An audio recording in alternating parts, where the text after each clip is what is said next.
Dear guests, we are glad to welcome you at the third seminar of our series, Historians and the War, Rethinking the Future.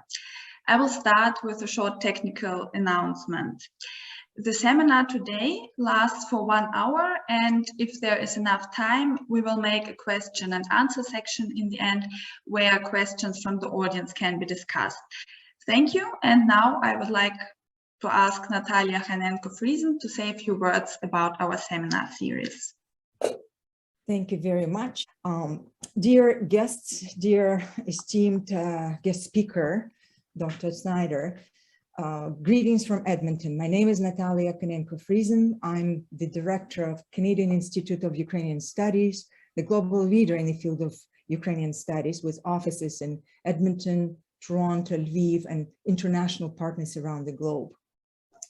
In the context of the ongoing brutal war launched by the Russian Federation on sovereign Ukraine, historians face the need and professional responsibility to address the very foundations upon which global and European history and our understandings of it have been built. The Russian war in Ukraine forces us to rethink the 20th century empires, nation states, the regimes that have been generated, the atrocities which have been experienced and lived through, the World War II, the mass crimes. Looking forward, how should we understand our history from the vantage point of today? What will become of it tomorrow? It is in response to this need that we, 3 international partners, formed this initiative, Historians in the War, Rethinking the Future. The 3 partners are German-Ukrainian Historians Commission, and Lena will mention that, represented by Dr. Martin Schulze Wessel and Dr. Yaroslav Hrycak. We also have Ukraine-based scholarly journal Ukraina Moderna as a partner. Editor-in-chief Dr. Gelinada Grinchenko represents it. And the 3rd partner is Canadian Institute of Ukrainian Studies, represented by myself, but I also see in the room Dr. Frank Sisson, who is actively involved in this initiative. So this is our 3rd seminar, and we're very pleased to host our esteemed guest, Dr. Professor Timothy Snyder. The seminar is titled Historians in the War, Discussion with Professor Timothy Snyder. My colleague, Martin Schulze Wessel, will be moderating this event, and I will pass on the torch to you, Martin, right now. And with that, I'd like to thank also those in the audience who are joining us from all kinds of locations, and especially those who are connecting with us from defense lines or maybe from communities where sirens might be howling over your heads. Thank you for being with us. Martin. Yeah, thank you, Natalia. And thank you, Professor Snyder. Thank you, Tim, for being ready to discuss with us for an hour. And I will not take much time to introduce you, as you do not need an introduction indeed. Timothy Snyder is professor at Yale University, and you all know his history of Europe between Hitler and Stalin, the Bloodlands, which have been translated into 20 languages. And among his many publications, I would like just to mention one other book, which I find especially important, on tyranny, 20 lessons for the 20th century. It's a book, How to Prevent Democracy from Becoming a Tyranny, a very topical book.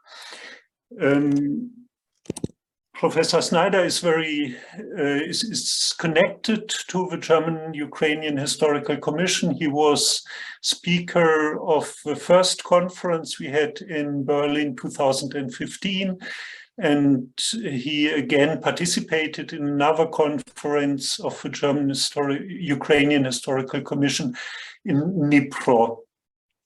So we are very glad that you are ready to discuss with us.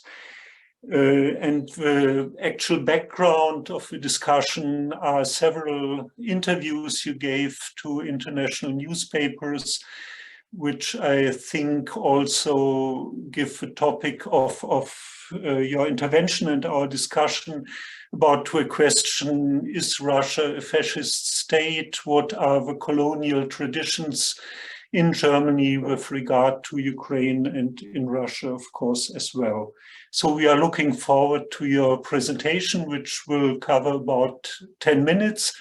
And then we will have a moderated discussion. And at the end, if possible, there will be the possibility for the public to have questions too, but only in the chat. So Tim, the floor is yours. Okay. Thank you very much, Martin. Thank you very much for the kind introductions. I'm very glad to be able to take part in this cooperative venture between the Canadian Institute for Ukrainian Studies, Ukraina Moderna, and the German-Ukrainian Historians Commission. These are all institutions from which I have learned a great deal over the past 30 years. And before I begin my brief remarks, I want to make clear that the discussion we're having today, just like all discussions that we've been able to have these last 3 months, are a result of Ukrainian resistance and Ukrainian courage. Were it not for the fact that Ukraine is resisting this Russian invasion, we would all, whether we're in Germany or Canada or the United States or elsewhere, we would all be living in a very different world in which these discussions would not be possible. So I think I just want to begin always with that acknowledgement. My brief remarks here are going to touch on colonialism and fascism and the puzzle of the muted or limited German response to the Russian invasion of Ukraine. My central argument will be that a failed German memory policy regarding its own colonialism has made it difficult for Germans to recognize Russian colonialism and indeed Russian fascism, and that this failure of recognition is one of the major sources of the surprisingly limited character of the German response to this invasion. So my first argument will be very familiar, and that is that the German War of 1941 was a colonial war whose main object was Ukraine. This was a colonial war in its intellectual atmosphere. The way that Hitler spoke about the invasion of the Soviet Union constantly touched upon the imperial history of Africa, of India, and of North America.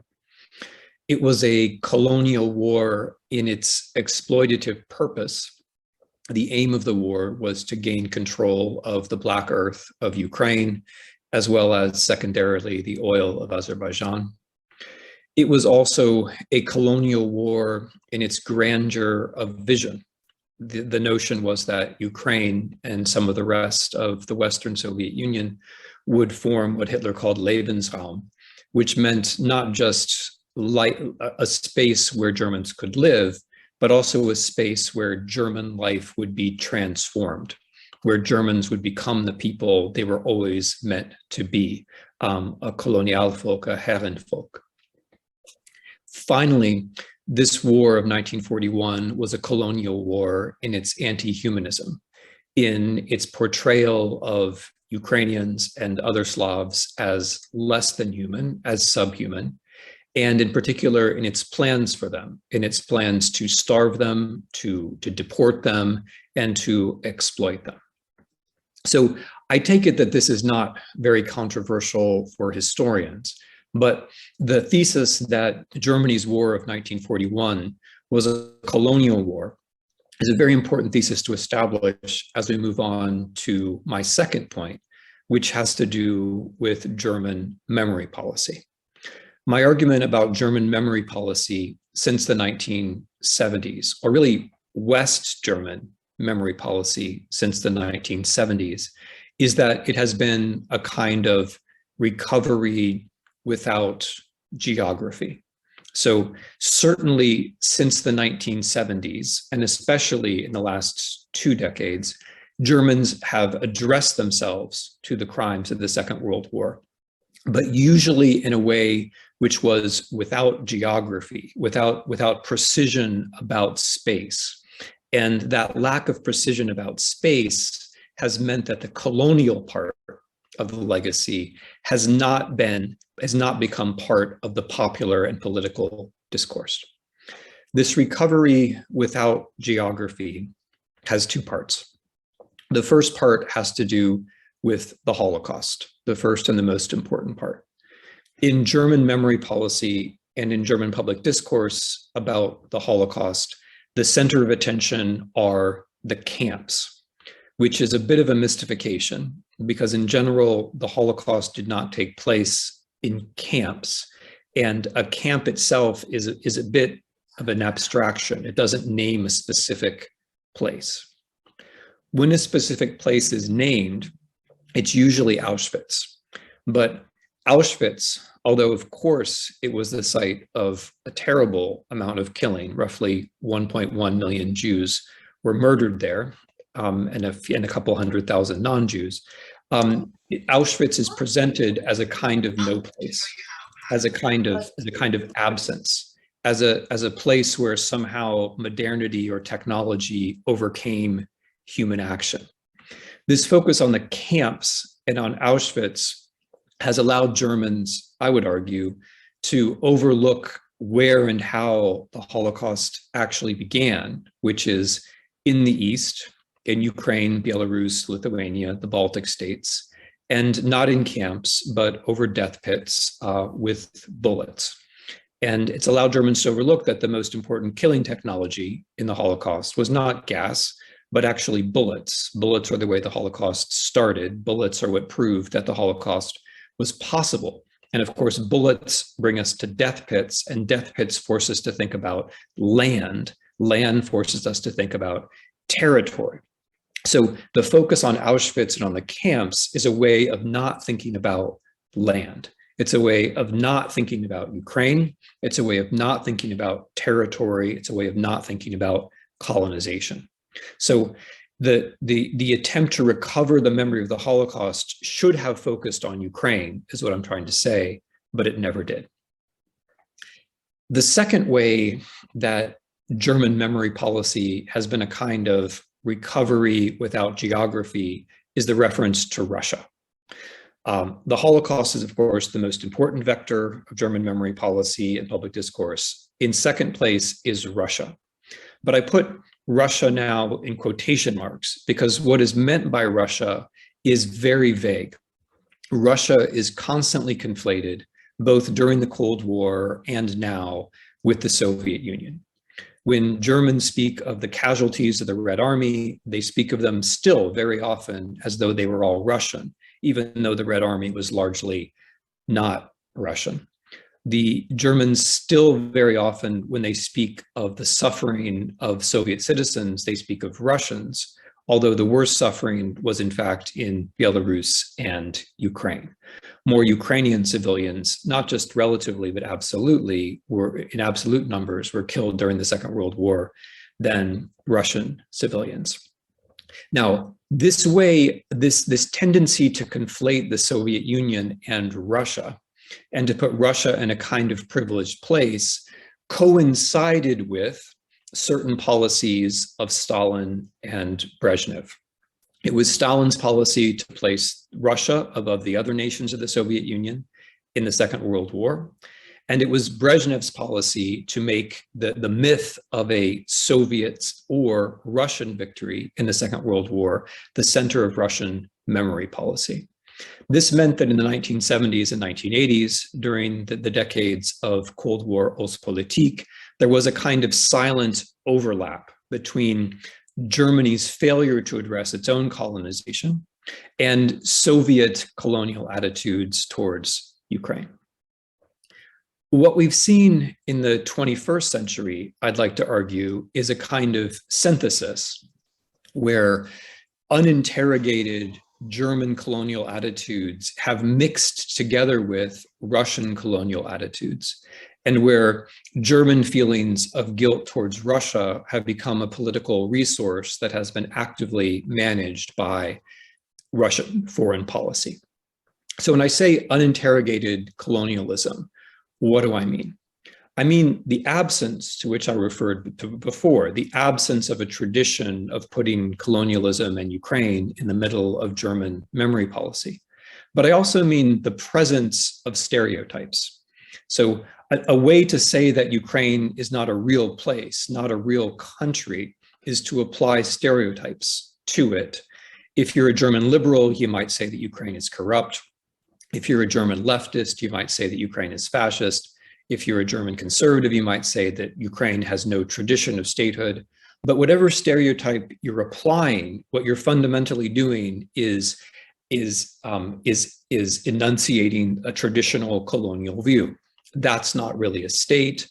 Those aren't really people.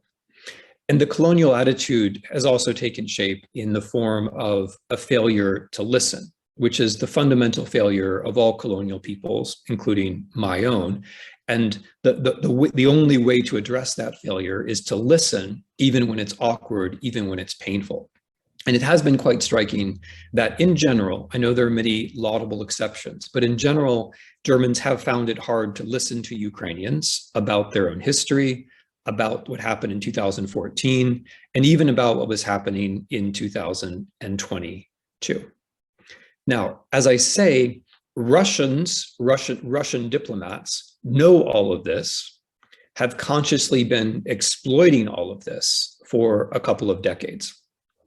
And this has led to the paradoxical situation in which Germans, because they fail to see their own colonial traditions, also fail to recognize Russian colonialism. And I would say that this has become true, and this is a point that we can discuss further, but I would say this has remained true even as the Russian regime has moved from a quite open colonialism into something which looks very much like fascism. We're in a situation where we have a Russian leader who quotes fascist philosophers. We're in a situation where the Russian state involves a cult of that leader, a cult of the dead, a cult of the past. We're in a situation where clearly a will to violence prevails, fantasy prevails over reality. Numerous Russian policies and rhetorics recall the late 1930s. These are things we can discuss further, but what I'm struck by is that no matter how bad the Russian regime became, there was a failure in Germany, at least before February 24th, 2022, to recognize the trajectory, to recognize that Russia was moving towards colonialism or towards fascism. And I think that is a result of this recovery without geography. I think it's a result, at least in some considerable measure, of the limits of German memory policy. I think the idea that Germany had recovered from the Second World War created some very important blind spots and created some undue confidence about the ability of Germans to judge their Eastern neighbors, to the point where I think there was even a kind of magical thinking where a German reflex became, Russia cannot be fascist because we're doing business with them, and we, of course, would never do business with fascists. So that kind of circular thinking based upon the flawed premise that there had been a recovery from the Second World War, I think is one of the things which led us to where we are today. So that's what I wanted to say by way of introduction. And Martin, colleagues, I look forward to the discussion. Yeah, thank you so much, Tim, for this very thoughtful, very important introduction, which was very intense, and I'm still thinking about it. I mean, I would agree that there's a failure to listen on the German side towards Ukraine.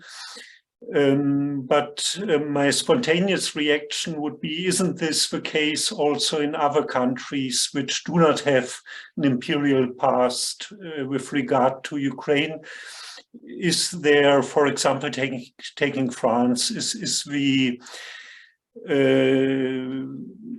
listening in France with regard to Ukraine, is it really better? I would say I would admit that there are all these shortcomings in the German dealing with the past, but at the same time, there's much attention now, much sympathy, much willing to help Ukraine, I would say, on a humanitarian basis.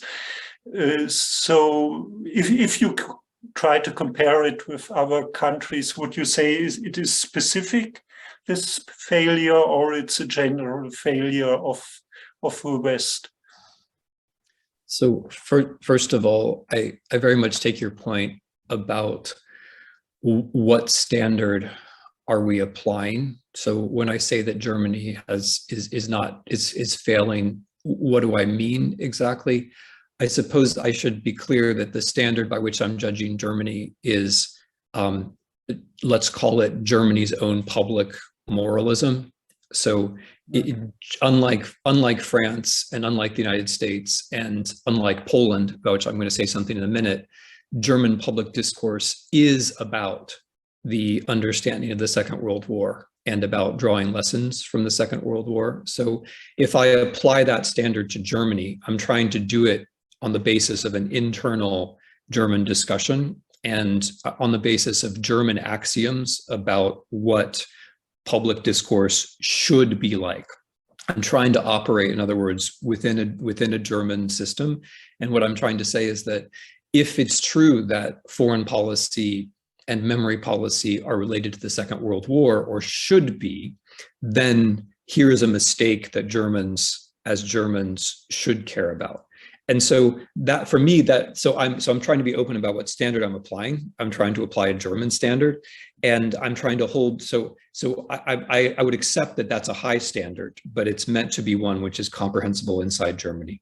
So the difference with France would be that I don't think France holds itself to the same set of standards. If I was going to make an argument in France, it would have more to do with things like revolution and Republican traditions and so on, right? If I was going to appeal to French sensibilities, I would start in a different place. But with respect to Ukraine, France, of course, does not have an imperial tradition vis-a-vis Ukraine. It certainly has an imperial tradition vis-a-vis Southeast Asia and North Africa and other places, but it does not have an imperial tradition vis-a-vis Ukraine. And the imperial tradition generates specific kinds of blindnesses, but my argument, again, is that it also generates a specific kind of responsibility. So I would expect that Germans would do better than the French and should be expected to do better than the French. And then I'm going to give a third example, which you didn't mention. The country that has the most obvious colonial tradition vis-a-vis Ukraine after Russia is actually Poland. And although one may disapprove, and I do, of the domestic policy of this Polish government, it can't really be denied that the Poles since the 1970s, largely thanks to Jerzy Giedroyc and Kultura and Solidarity, and then Geremek and Skubiszewski in the early 1990s, have actually had a long conversation about Polish colonialism in Ukraine. That conversation has actually happened. It hasn't always been smooth. Very often it's frustrating, but they have had that conversation. And I would suggest that without that conversation, their policy towards Ukraine would probably be less generous than it is now. Mm-hmm. Okay, thank you so much. That is very convincing. I have another question which relates to your saying that Germany is, that the German memory policy is lacking geography. I think this is a very important aspect. Well, with regard to, you stressed very much also in your answer now the importance of colonial traditions, but how would you relate colonialism and the Holocaust?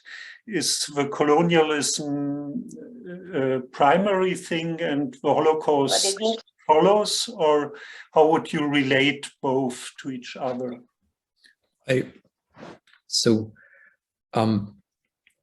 Let me take the second question first, and then I want to say a word about geography. I think that the colonialism and the Holocaust is integrally related in at least two ways. I mean, colleagues will probably think of other ways, but at the level of ideology, Hitler's view was that it was the world Jewish conspiracy which was preventing Germany from being a colonial power. So Germany was defeated in the First World War because of Jews. Jews were conspiring by way of international law or communism or whatever it might be to hold Germans back from their destiny. And therefore, one of the reasons why Jews had to be eliminated from Hitler's point of view was to allow Germany to become a colonial power. So at the level of ideology, they're all related. And then at the level of practice, Hitler thinks the Soviet Union is a Jewish state. And so the attack on the Soviet Union is simultaneously an attempt to gain valuable territory and to overthrow what they see as a Jewish regime. And in the Nazis' mind, those two things are very hard to disentangle. So for example, they believe that when they kill the ruling class of the Soviet Union, the Ukrainians will become a happy colonial people, right, under German rule. And then at a third level, the operational level, the Holocaust is only possible because Germany fights a war on the Eastern Front in order to gain colonies. If the Holocaust had been a war against Britain and France on the Western Front, there couldn't have been a Holocaust simply because the Jews of Europe mainly lived in Poland and in the Western Soviet Union. So the fact that German armed force was concentrated on conquering the Western Soviet Union, just in a very simple, pragmatic sense, also made the Holocaust possible.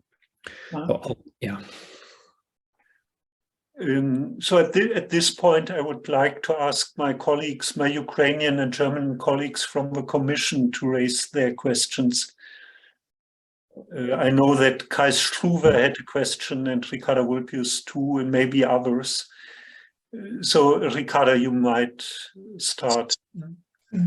Thank you very much for your very interesting talk. And I would like to know on what sources you base your thesis or your claim that Hitler was concerned with the subjugation and colonial exploitation of Ukraine in particular. I personally, I don't know any single piece of evidence to support the thesis that Hitler had a special understanding of Ukraine, of what it was, what it constituted, let alone that Ukraine was the target of all his goals of subjugation and colonial exploitation. So I would think he was concerned with Slavs and the Soviet Union. So I would be interested in your point of view. Yeah, thank you.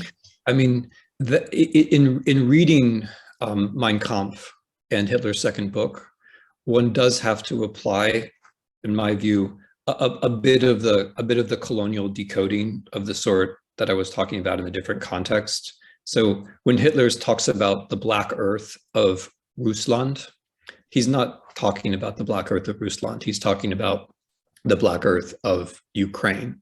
And Hitler does actually speak of Ukraine on more than one occasion in those two books as the source of the fertile territory which Germany needs. And in those two books, he also speaks of Ukrainians in particular as a colonial people, like not just the Slavs, but the Ukrainians in particular are a colonial people. It's one of the relatively few times that the phrase Ukrainian actually comes up is in that context. So I agree with you, I mean, insofar as Hitler says Rusland in a kind of indiscriminate way, which sadly other people also do. And like that itself is a kind of line of continuity, which I find a little bit worrisome. But in context, it's pretty clear sometimes when he's talking about Rusland that he's talking about this, a particular part of the southwest of the Soviet Union, right? He also he doesn't say Soviet Union sometimes when you should say Soviet Union. He says Rusland instead of Soviet Union for the whole thing. And one also then has to, apply context and decode a little bit to figure out what he is talking about. I guess the second point I would make is that although in my very brief presentation, the only German I mentioned was Hitler, the planning, the hunger plan and Generalplan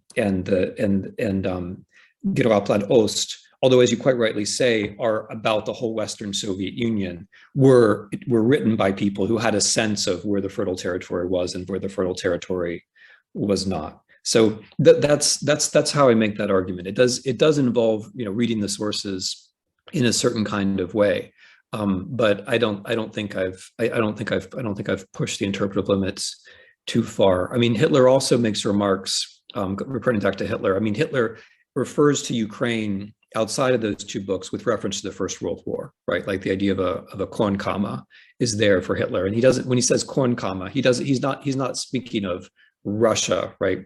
I mean, he's remembering the Union of Brest as many. The Treaty of Brest-Litovsk, as many other people did. So anyway, my best case for this is in Black Earth. So like all the sources that I could cite just to make it clear that I thought it was Ukraine are cited in the footnotes of Black Earth. Okay, Kai, you had a question? Yeah. Yes, my original question has already been answered, but I would like to address also this question of fascism that you raised now also in the introduction. There has been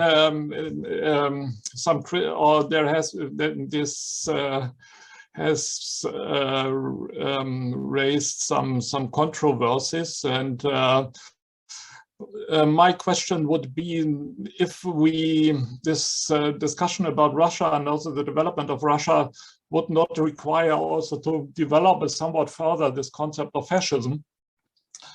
You have also written, or the Ukrainians already invented some years ago the term of Russism, and you also discussed that term. And my question would be if you could be a little bit more elaborate on this question of fascism with regard to Russia, where you see that, and if maybe that would raise also a new question for this whole concept of fascism. Yes, okay. thank you.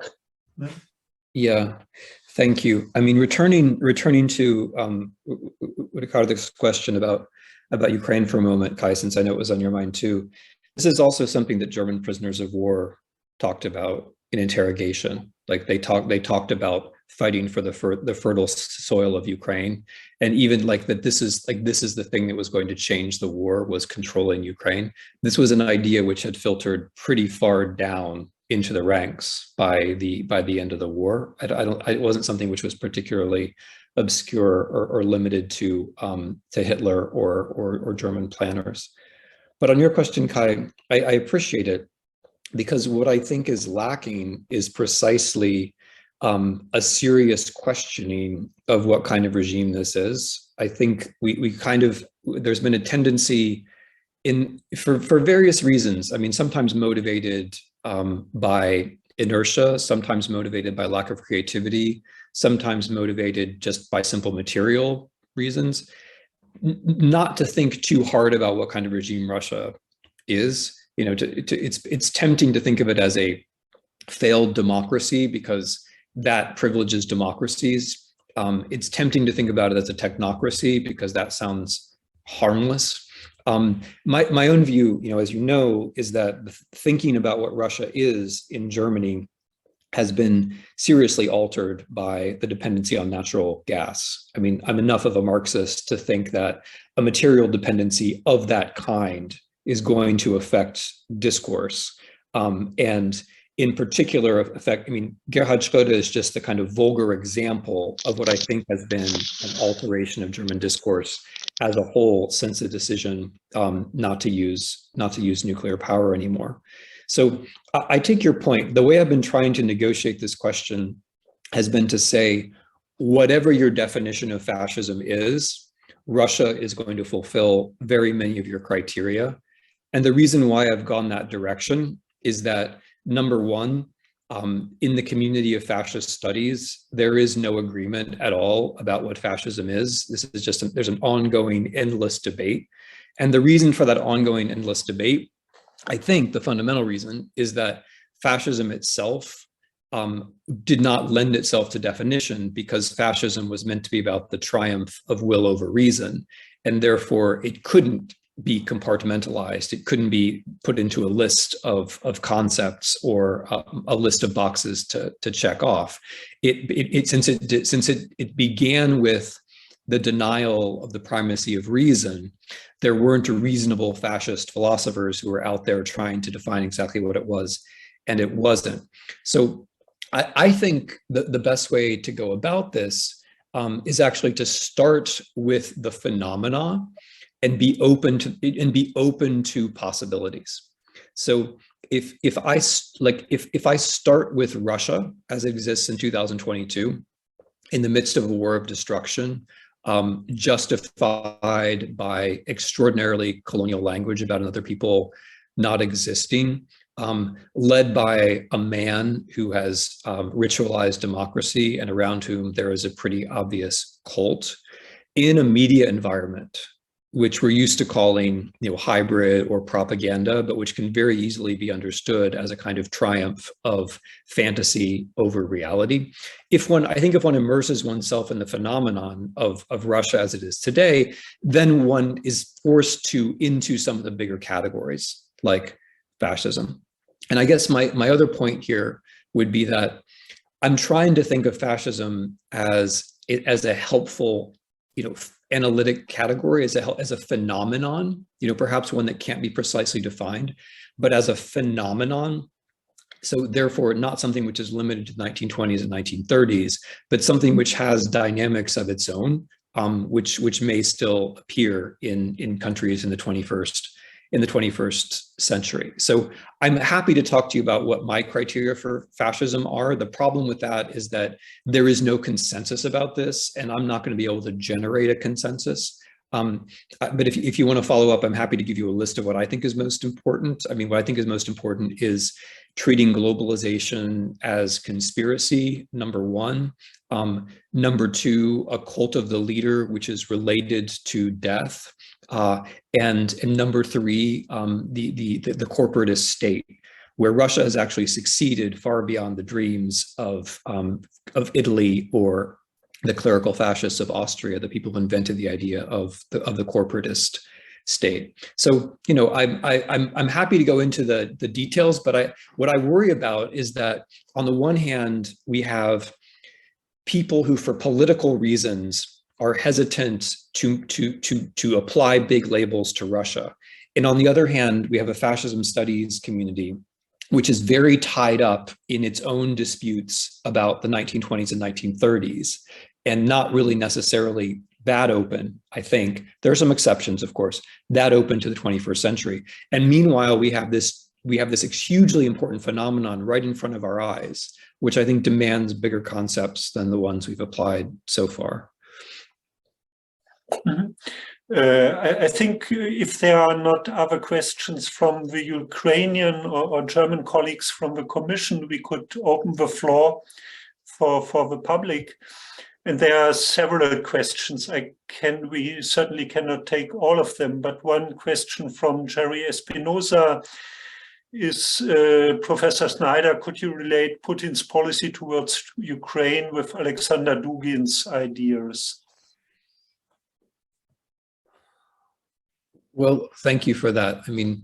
Because one of the things that I've been struck by in watching Russian television, and secondarily in reading the Russian internet, is the presence of what is clearly a fascist tradition.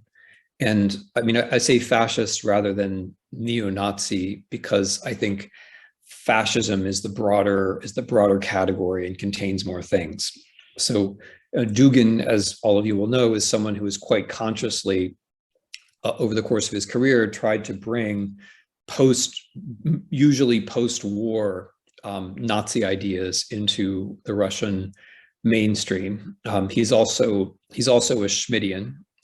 He cares, he's imitated or borrowed a lot of Carl Schmitt's language about the Großräume. And so, if the question is about how much does Dugin influence Putin? I leave that to people who would know better than I would. It's objectively the case that Dugin has been prominent in Russian media, and that Dugin's arguments have made a difference in Russian-Ukrainian relations. So, for example, if we think back, I'm thinking about Sloviansk now for obvious reasons. If we think back to 2014 and Sloviansk and the Russian propaganda on Первый канал about the non-existent crucified Russian boy, that was Dugin. And it was not just Dugin coming up with a clever propaganda move. It was openly fascist in the sense that he's presenting Russia as the grand historical victim, no matter what happens, of what other people are doing. Right? That's what Dugin speaks of as an archetype.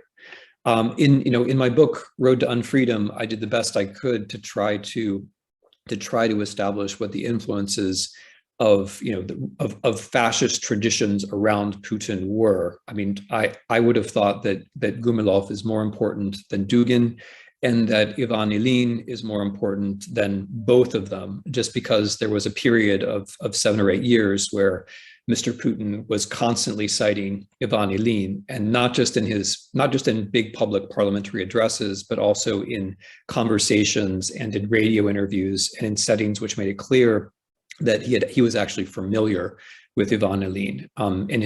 In Putin's presidential campaign the last time around, he actually cites Ilyin and Ilyin's ideas about national minorities in Ukraine in his own publication, in Putin's own publications. So that's as close as I can get there. Then there are several questions about future development. So there's one question from Mikhailo Demidenko who asks if the war against Ukraine is a colonial war. Does it mean that if Russia fails, that will be the end of Russia as an empire, or the end of Russia at all? And there's a second question from Agnieszka Janowska, the question about the idea of the sphere of influences. Will the future settlement include spheres of influences, or how should peace be settled in the future? Mm-hmm. So I guess as I try to answer both of those two questions, I should state what I take to be the basic question of 20th and 21st century European history, which is what happens after empire. I think an interesting answer has been found in Europe in the past 70 years, and that answer is integration. The standard answer, the textbook answer, the usual anti-colonial answer is that after empire comes nation state. But as we've seen in East European history, and not only, nation states have a quite difficult time, not just prospering, but also simply surviving. So if we look at the experiment after the First World War, all of the new nation states created, except Finland, ceased to exist within 21 or 22 years after they were created. So what's interesting about the Europe of today is that the answer to the question, what happens after empire, is no longer nation state. The answer is what happens after empire is integration, pooling sovereignty, some form of cooperation. Now, I'm saying all of this because it helps to frame my answer to those two questions. I think that, the one very general way to understand Russian policy, not just towards Ukraine, but towards Europe as a whole, is that Russia is the last European state which still takes empire to be the answer to the question of what to do after empire. The answer is more empire, or try to revive empire. And I actually think the Russians more clearly than the Europeans understand integration and empire to be alternatives. I think, I've been reading the Russian foreign policy sources pretty carefully for the last 10 years ago, especially since what I take to be a major turn around 2010, 2011, 2012, 2013. And there has been a very clear move to the idea that it's either us or them. It's, the world should be governed by Großräume, or as they sometimes say, civilizations, by which they mean empire. The world should be governed by empire. The European Union is a temporary phenomenon. It's something unusual. It's something exotic. It's not something upon which history is going to smile in the long run. But I think the Russians actually have this right, and I think Ukrainians on the Maidan in 2014 also had this right, that Ukraine's future has to do with Europe. Ukraine is a state, it has boundaries, it's sovereign, but it's going to be able to defend that sovereignty and those boundaries better inside a larger European unit. So as I see it, I mean, the European Union, and I admit, I'm not saying what most European leaders think, but the European Union itself can only survive so long as it continues to be open to post-imperial petitions, so long as it continues to be open to countries that are emerging from empire, such as Ukraine, and perhaps later, such as Belarus. Whereas Russia, to answer the other question, Russia only has a chance to become something like a normal country, with the rule of law, with elections that are meaningful and so on, after it loses an imperial war. So, I mean, this is a normal, totally normal European pattern. It's true of most major European countries. It's true of Germany, for that matter. In order to become that normal rule of law state that's capable of integration and so on, you generally have to lose an imperial war. That's part of the process. So, I mean, I'm not trying to say that there's anything good about this war. This war is a horror, but in order for Russia to get free of the imperial chokehold that it now has upon itself, it has to lose this war. It has to lose this war in a way where it's clear that it's lost. Mm-hmm. Thank you. Next question, which follows up to your remarks, is from Yuri Kaparulin, who is from the Kherson State University, and he asked, what should the war be called? Is it, from the Ukrainian perspective, is it a national liberation war, or is it a war of independence? And he refers to a discussion which is going on in Ukraine now. So is it a liberation war, or is it national liberation war, or a war of independence? Or is it both? Yeah, I mean, I hesitate very much as an outsider to intervene in these discussions, because I think these terms are less terms of analysis and more terms of engagement, right? And it's the Ukrainians themselves who are engaged, and so they're the ones who have every right to decide what they want to call this war as it's unfolding. I mean, I want to dodge that question. I mean, from my point of view, as a historian, this war has an awful lot to do with Europe. I mean, I think more. I mean, it's a bit like Czechoslovakia in 1938. I actually think it's a lot like Czechoslovakia in 1938, where it's one country, but it's one country. It's a flawed democracy. But how other countries react to it is going to determine what Europe looks like in the future. So, I mean, I do think of it. I don't know. I mean, I think of it primarily as a war of from a Russian perspective, it's a war of destruction, or a genocidal war, since the announced aim is the elimination of the Ukrainian people as such. But from a European perspective, I think about it as a war for the future. That if there's going to be some kind of European future, this war has to turn out the right way. Mm-hmm. And one participant refers to your comparison of decolonization processes in the perspective of becoming a national democracy. And he asks, how can Russia be denuclearized? I mean, Russia is the only colonial power which is a nuclear state at the same time. And this makes the situation somehow specific in comparison with Germany and other states which decolonialized. Well, there's a lot going on in that question. I guess let me just interrogate the premises a little bit. I mean, the United States of America is also a nuclear power which certainly has engaged in colonial wars and lost most of them, incidentally, which is an important point, I think, in Germany. I mean, maybe not for colleagues, but certainly for Habermas, you know, and the SPD and Mr. Schulze. Like, nuclear powers lose wars all the time. They generally lose wars. They don't generally win them. They very often lose them.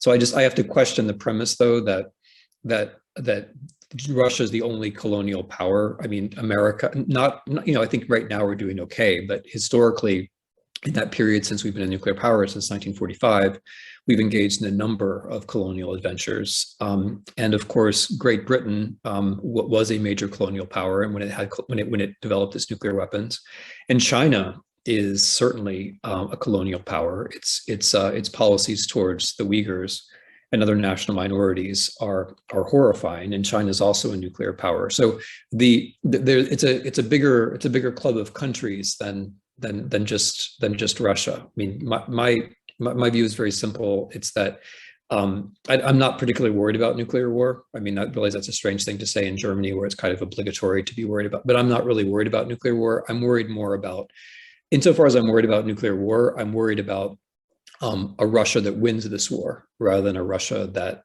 loses this war. So I may not have gotten to the heart of the question, but that's probably the best we can do. Well, I agree. It would be a horrible perspective to that Russia would win the war, and it would be maybe other nuclear powers would repeat this to invade other states, being sure that there will be a settlement at the end that allows the nuclear powers to invade other countries. Yeah, I mean, sorry if I could just interrupt. Since 2014, I mean, since the original violation of the Budapest Memorandum, and especially now, Russia's policy towards Ukraine has been very much one which has spread the idea of nuclear proliferation around the world for the reason that you give. I mean, if Russia succeeds in nuclear blackmail against countries that are objectively stronger, like Germany, then that teaches countries, oh, we should have nuclear weapons because then we can blackmail stronger countries. But from the other side, if Russia wins this war, the lesson is also we have to have nuclear weapons to deter conventional attacks because nothing else is going to do it, right? So from a Ukrainian point of view, it's now, you now think, well, if we'd had nuclear weapons, they never would have done this, and that's probably true. And so by attacking Ukraine, Russia is encouraging nuclear proliferation, both for powers who are thinking of blackmailing and for smaller countries that are thinking of defending themselves. And that's one more reason why Russia can't be allowed to win this war. If Russia wins this war, that's going to be an argument for nuclear proliferation for all kinds of countries. You already, at the beginning of April, I think you said it's a genocidal war, or there are genocidal intentions on the side of Putin. And the German-Ukrainian Historical Commission, by the way, stated the same also at the beginning of April. But it's quite difficult to get this point across to the public. Could you elaborate on this question about the genocidal aspects or the genocidal nature of this war? Yeah, I mean, I certainly agree with you. It's hard to make this argument. I mean, people resist it, I think, because it demands action, or at least, or it demands a kind of moral clarity. So what I guess the two moves that I make are to say that, you know, genocide is a legal concept. So in my work as a historian, you know, as some of you might have noticed, I don't use the word genocide at all, because I think it's too multivalent in our contemporary conversation. It's too confusing. So when I do use it in our contemporary conversation, I try to specify that I'm talking about the definition encoded in the 1948 Genocide Convention, that this convention's language is actually quite clear. There are in section 2, you know, as everybody knows, in article 2, there are 5 examples of what constitutes genocidal behavior. And all 5 of these, the Russian war in Ukraine clearly fulfills. The difficulty in genocide usually has to do with the intention. So, you know, genocide, according to law, has to do with the intent to destroy a people in whole or in part. And in that, as far as intent is concerned, we're actually in a very unusual situation, because Russia, unlike previous governments that have carried out genocidal policies, isn't really hiding what it's doing. On the contrary, it's doing in a way what Trump did in American politics. They're just saying what they're doing and then daring people to take it seriously. So, I mean, I find it quite extraordinary that Putin kept saying that Ukraine was artificial and that Ukrainians weren't really a people, because students of genocide are aware that this is a kind of pre-genocidal rhetoric. I find it quite extraordinary that RIA Novosti published those 2 articles, one in February, one in April, which made it very clear that the goal of the operation was the elimination of the Ukrainian people as such, or the final resolution of the Ukrainian problem, as one of those articles pretty much said. I find it extraordinary that on Russian television, for everyone to see day after day, there is explicit calls for the destruction of the Ukrainian people. I find it extraordinary that in the telegram posts of members of the National Security Council, right, we find again and again genocidal language. So interestingly, the intention part is very clear this time. And I think one of the things that scholars can do is to try to make clear to future judges that we know from historical cases what this language actually means and how it fits together. Because in general, the way these cases work is that people say, yes, we agree there was lots of destruction, but how do you know that there was intent? And this time around, I mean, the Russian primary sources are there. There is evidence of intent all over the place. And so I think we should be preparing the way by talking about that language, and by collecting those primary sources, and also like teaching lawyers and judges that one has to think about this a little bit more in a slightly more plastic and creative way.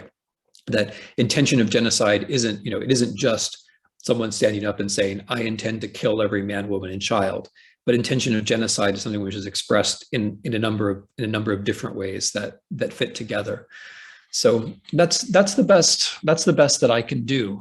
But I mean, and I also think it's important to talk, even if we're not sure whether there will actually ever be a tribunal. I think it's politically and morally important that this language be used. I mean, going back to my original point, I think it's particularly important in Germany for there to be a political discussion about genocide, because I haven't. So Martin, you know, I could have this wrong. I haven't been in Germany during this war.